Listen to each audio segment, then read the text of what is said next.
जय हिंद, जय भारत। इंदौर में त्रासदी या चेतावनी, जल्द ही जीवन बना मौत का घूंट। तो क्या पूरे देश में पानी में घुलने लगा जहर?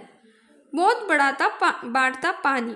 खबर क्या है? ये खबर इंदौर यानी कि मध्य प्रदेश में स्थित एक क्षेत्र के सिटी के भागीरथपुरा इलाके में दूषित पेयजल से हुई त्रासदी की है। दूषित पानी पीने से 15 लोगों की मौत हो गई। ये घटना भारत में करोड़ों लोगों के लिए सुरक्षित पेयजल की कमी की बड़ी समस्या को उजागर करती है।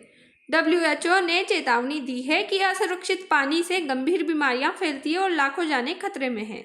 तो इंदौर को कई बार भारत का सबसे स्वच्छ शहर कहा जाता है, लेकिन यहाँ की नगर निगम और पानी की पाइपलाइन में सीवेज का रिसाव हो गया। दिसंबर 2025 के मध्य से पानी में अजीब गंध, कड़वा स्वाद और रंग आ गया है, जिससे डायरिया जैसी बीमारियां फैल रही है। 15 लोग मर गए। ये स्थानीय लापरवाही का मामला है, यानी कि नगर निगम की लापरवाही, लेकिन पूरे देश में भूजल प्रदूषण की बड़ी समस्या का प्रतीक है। इंदौर में 15 मौतें दूषित पानी से हुई है, जबकि भारत में 50% से कम आबादी को सुरक्षित पेयजल मिलता है। करोड़ों लोग इससे प्रभावित होते हैं। जो WHO है और यूनिसेफ है, उसकी रिपोर्ट के अनुसार बात करें तो दुनिया में 2.1 अरब लोग सुरक्षित पानी से वंचित है। भारत में भूजल में नाइट्रेट, फ्लोराइड, आर्सेनिक, यूरेनियम जैसी जहरीली चीजें ज्यादा है। कई राज्य यूपी, बिहार, राजस्थान, पंजाब आदि में भूजल गंभीर रूप से प्रदूषित है। जो CGWB है, उसकी 2024-25 की रिपोर्ट के अनुसार ये बात आई है सामने। पानी जीवन का स्रोत है, लेकिन प्रदूषित होने पर मौत का कारण बन जाता है। इससे स्वास्थ्य पे प्रभाव पड़ता है, यानी कि दूषित पानी से हैजा, टाइफाइड, डायरिया, हेपेटाइटिस जैसी बीमारियां उत्पन्न होती है। फ्लोराइड से दांत और हड्डियां खराब होती है। आर्सेनिक से कैंसर और त्वचा रोग होने की संभावनाएं होती है। बच्चों और गरीबों पर सबसे ज्यादा इम्पैक्ट देखने को मिलता है। हर साल लाखों मौतें और स्वास्थ्य पर भारी बोझ बना हुआ है। WHO यानी कि वर्ल्ड हेल्थ ऑर्गेनाइजेशन का कहना है कि सुरक्षित पानी से सालाना 4 लाख डायरिया मौतें रोकी जा सकती है। सरकारी योजनाएं क्या है? तो जल जीवन मिशन चलाया गया था, जो कि 2019 में शुरू हुआ। ग्रामीण घरों में नल से साफ पानी पहुंचाने की योजना बनाई गई। अब तक 81% ग्रामीण घरों में 15.72 करोड़ से ज्यादा में नल कनेक्शन हो चुके हैं।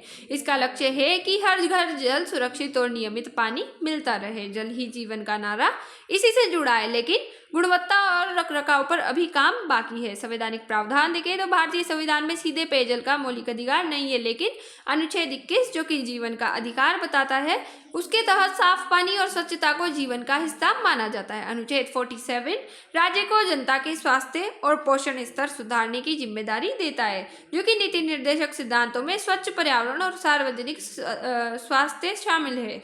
जो हमारा अनुच्छेद है 21, वो तो हमारे फंडामेंटल राइट में आता है, जो कि भाग 3 में है, जबकि नीति निर्देशक तत्व भाग 4 में आते हैं, जो कि हमें सरकार के गवर्नमेंट की नीतियों के लिए दिए गए हैं, संविधान के द्वारा प्रदत्त विरासत में मिले हैं। समस्या क्या है? तो पानी और सीवर की लाइनें मिली हुई है। रिसाव से बैक्टीरिया, वायरस मिल जाते हैं। कृषि के कीटनाशक, फैक्ट्री कचरा, ज्यादा भूजल निकासी से प्राकृतिक जहर जैसे कि आर्सेनिक, फ्लोराइड बढ़ते हैं। रखरखाव की कमी देखी गई है। लापरवाही, ग्रामीण इलाकों में ज्यादा समस्याएं देखने को मिली है।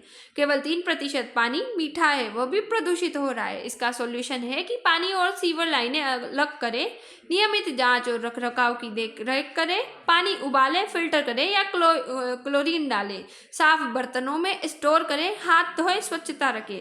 भूजल की नियमित टेस्टिंग की जाए, जिससे बैक्टीरिया, नाइट्रेट आदि की पहचान की जाए। बारिश का पानी संचय किया जाना चाहिए, यानी कि रिसाइलिंग, रेन वाटर हार्वेस्टिंग, ऐसा कुछ करना चाहिए और सोर्स संरक्षण करना चाहिए। इसके चैलेंजेस है, यानी कि जनसंख्या बढ़ना, शहरों के फैलने और जलवायु परिवर्तन से पानी की मांग ज्यादा हो रही है। ग्राउंड वाटर तेजी से खत्म और प्रदूषित हो रहा है, क्योंकि जब कभी भी नींव बनाई जाती है, जब कभी भी घर बनाया जाता है, जब कभी भी फैक्ट्री बनाई जाती है, तो उसमें नींव जो है सीमेंट से बनी जाती है, जिससे भूजल रिसाव कम होता है। ग्राउंड वाटर कम होगा तो हमें पीने के पानी रिसाव न होने के कारण पीने के पानी की समस्या भविष्य में बहुत ज़्यादा देखने को मिलेगी, क्योंकि समुद्रों का पानी पीने लायक नहीं है और पीने का पानी बहुत कम है। उसी के साथ कई जगहों पर ट्रीटमेंट प्लांट काम नहीं कर रहे। जागरूकता और व्यवहार बदलने में देरी है। ग्रामीण और शहरी समानता एक तो सबसे बड़ी चुनौती है, और गरीबी सबसे ज़्यादा प्रभावित होते हैं, मतलब गरीब लोग इससे ज़्यादा प्रभावित हो रहे हैं। कंक्लूजन यही है कि यह इंदौर की घटना पूरे भारत के लिए चेतावनी है। पानी जीवन देता है, लेकिन दूषित होने पर मौत लाता है। WHO कहता है कि सुरक्षित पानी हर किसी का हक है। जल जीवन मिशन जैसे प्रयास अच्छे हैं, लेकिन गुणवत्ता, रखरखाव और जागरूकता पर तुरंत ध्यान दें, वरना ऐसी त्रासदियां बढ़ेगी। सुरक्षित पानी से स्वास्थ्य विकास और खुशहाली आएगी। जय हिंद, जय भारत। Thanks for watch.